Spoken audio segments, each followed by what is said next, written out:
Mr. President. Senator from Georgia. Mr. President, last night, the National Defense Authorization Act arrived at the White House on the desk of the President of the United States. President Obama has said he's going to veto it, or he's threatened to veto it. I rise on the floor of the Senate today to beg him to rethink his position and caution him before he moves too swiftly to send the message to the rest of the world that America is disengaged.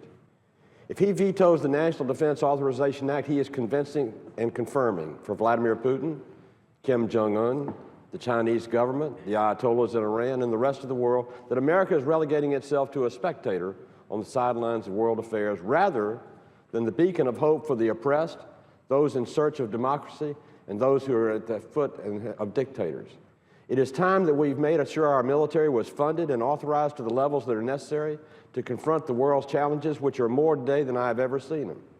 I've just returned from the Mediterranean where I was on the USS Winston Churchill, a destroyer that's dealing with some of the problems of the migration of people fleeing or totalitarian governments in the Middle East. I was at Fort Gordon, Georgia, where the Cyber Command is now being stood up by the United States Army. Cyber terrorism and cyber threats are the biggest threats that we face today. I was at Fort Benning, where our Stryker Brigade is there in need of upgrades and continuance and improvements.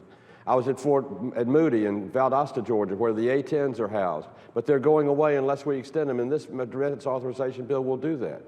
This president, while the rest of the world is burning and falling apart, is looking the other way and saying, no, I'm not going to agree with the overwhelming majority of the Congress. Instead, I'm going to put America on the sidelines of world affairs. We cannot afford for that to happen. We are the greatest country on the face of this earth. You don't find anybody trying to break out of the United States of America. They're all trying to break in. But if we abandon our role of strength, we will never have the peace and the prosperity and the democracy that we want to see around the world. Instead, we'll be a second-part player in the course of world affairs. The National Defense Authorization Act is the one thing Congress, House, and Senate alike has agreed upon overwhelmingly. The votes in the Senate was a veto-proof vote. The vote in the House was a significant vote. The President should read that to understand that the representatives of the people are saying to him, we want America to be strong. We don't want our military to be reconstituted. We don't want the dictators of the world taking advantage of vacuums that we have created because we look the other way and we abandon ourselves. We need to think about something and think about it closely, Mr. President. Right now in Greece, for example, 500,000 people in the last year have gone through there fleeing Syria trying to find their way to Europe. 500,000. 1.5 million will probably go through there next year. The world is trying to flee oppression and dictators wherever they are. And the rest of the free world cannot afford to take care of the rest of the world unless we stop what's happening in the Middle East.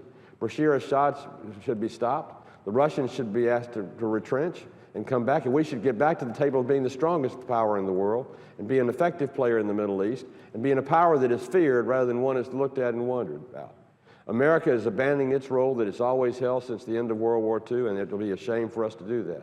So, Mr. President, let me ask you to do this. Think real hard before Halloween, because that's when the time runs out and you've got to either sign the bill or veto it.